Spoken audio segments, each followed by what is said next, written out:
Hello there, Scribes. Welcome to my TED Talk today. It's Pika Lee, and I want to talk to you about short films. Now, short films are nothing new. You probably already know about them. People have probably already told you, write a short film. It's going to help you. But what I've noticed is that some writers don't quite know why it's going to help you or what to use them for. So I want to talk about that today. Yeah, that's right. A whole TED Talk on if you should make a short film. If you're a writer that's kind of like, what do I need them for? They're shorter pieces. I want to work on longer pieces. The goal is a giant feature, blockbuster perhaps, something that's on Netflix maybe, but definitely more than a 3 to 15 or even 45-minute short film.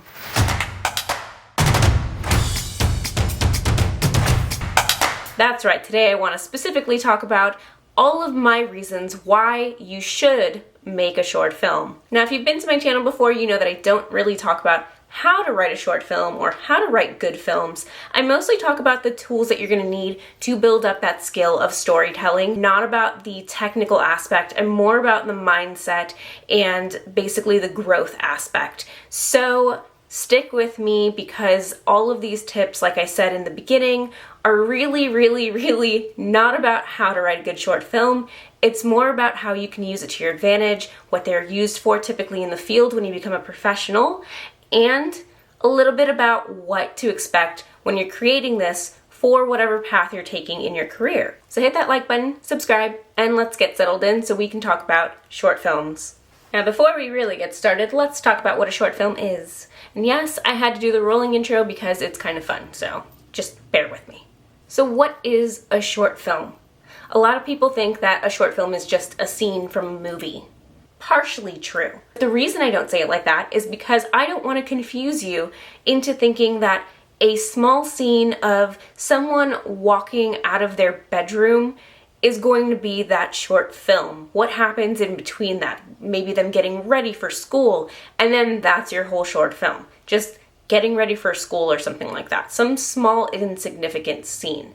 What it really is a standalone piece that's meant to show you just a glimpse of this person's life and the moment that it's going wrong. Most writers don't realize that every scene that you put into your writing, into your story, should be significant already. It should have a beginning, a middle, and an end. But typically when you're first starting out as a writer, you don't really know that. And no one really tells you that unless you're going to a really great school who breaks it down very well for you. Crazy, right? You're still using the same structure. You're still using the 3-act structure. Okay, on to my list. 1. Portfolios.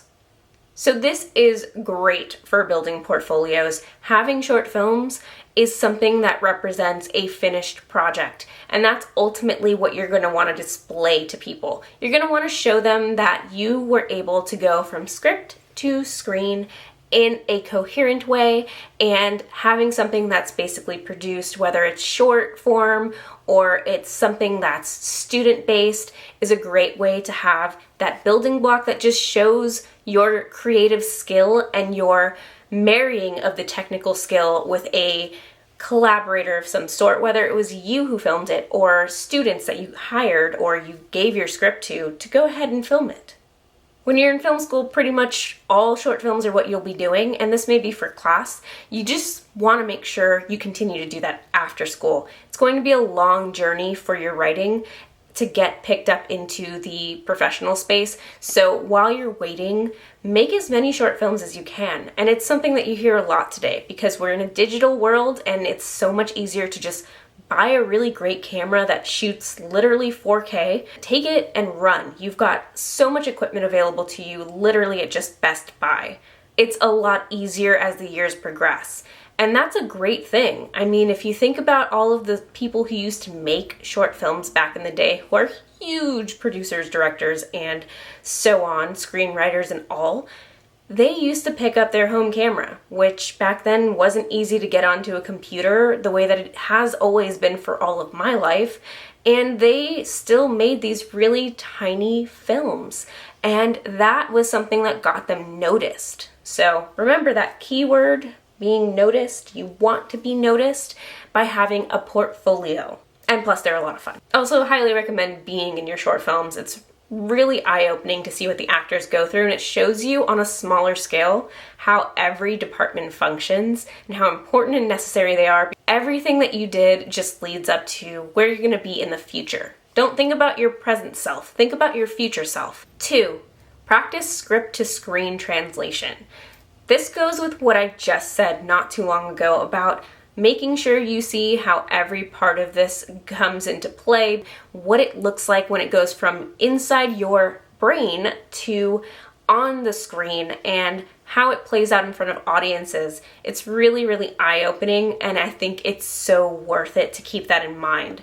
You really want to see, when you write, your style come to life on the screen, and when it's filmed and edited all together, is there something that you were missing? Does this translate as far as what the story you had in mind looked like? It tells you a lot about the craft, and if you're doing really, really well at translating what you imagine and what you write down on paper, and if that's coming off for the people who are going to have to film it later as clear directions. So this is why I definitely say, when you're writing, be involved in the process of doing the short film. Be there for it. Get on set somehow. Actually help out with creating your own short film. I like to get my hands dirty. I get right behind the camera and I film all of my short films. I don't know if I'm gonna give this up at any point in time. I'm not the best cinematographer, although that was kind of one of my first choices going into the production field, but I still love to have my eye and my visual aspect come to life when I'm recording my own short films. I may try to get out of that and step out of my comfort zone. It's really hard, and don't get stuck on this. It's really hard to relinquish some control with your own films, because when you write it, you've got so much heart put into it, and this becomes so important for you not to have others impede on what sort of story you were trying to tell or interpret it incorrectly. Short films are really complicated. They're probably the hardest thing to nail. A short film has to be so meticulously written and well written, because you are having to communicate so much in so little time. So you want to make sure you're getting that right. And the best way to do that is to actually have it finalized into a final product so that you can go ahead and see what you're doing wrong, what you're missing. And this is the time where budget is $0. You're not playing with anyone's money. So it's easy for you to go ahead and keep creating films that are not going to bother anyone, because it's just purely for everyone's practice for the most part. Everyone who's doing a short film understands that short films are stepping stones to evolving their craft. 3, festivals. So you're gonna wanna take your short film, and you're gonna hear it a lot. Most people attempt to put any of their short films into film festivals. Now, film festivals, while fantastic for putting short films in, they do not just accept anyone. You've gotta have, first of all, a great concept, a great production value on your short film, and it's got to be something you're willing to spend money on.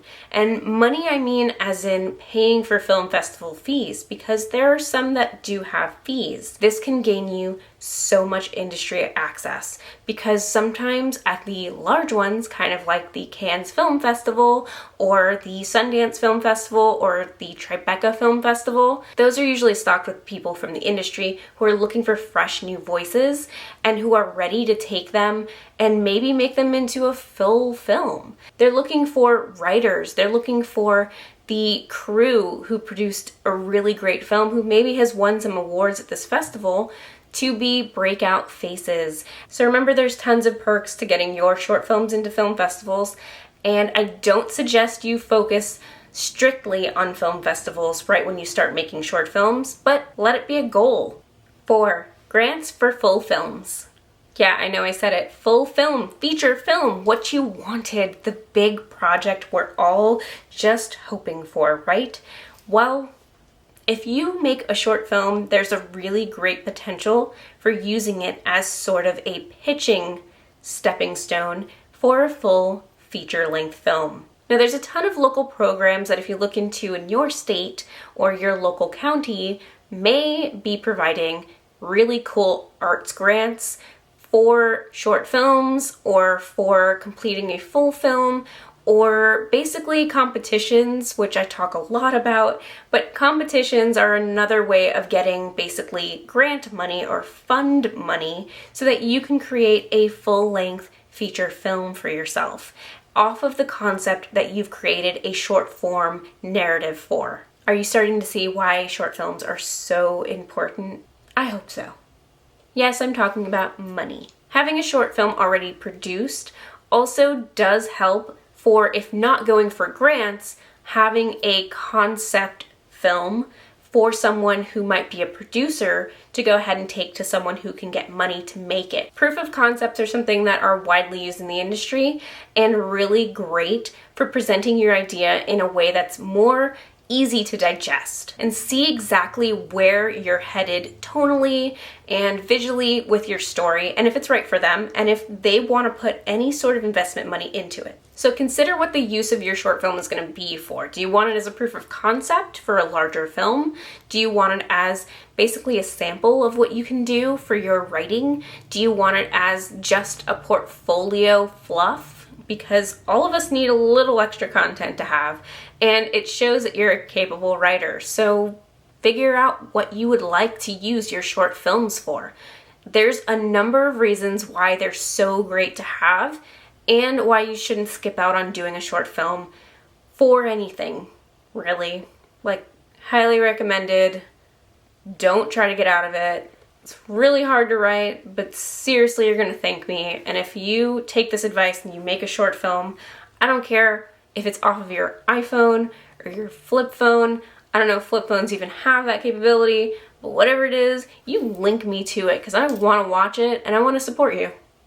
I hope this convinced you of the benefits of making a short film for your portfolio, and I hope that you got to understand a little bit more about the process of what it means to have a short film and how to use it professionally and how to use it on your way to professional status. So I hope you enjoyed this video and have a great rest of your day. And happy writing or filming.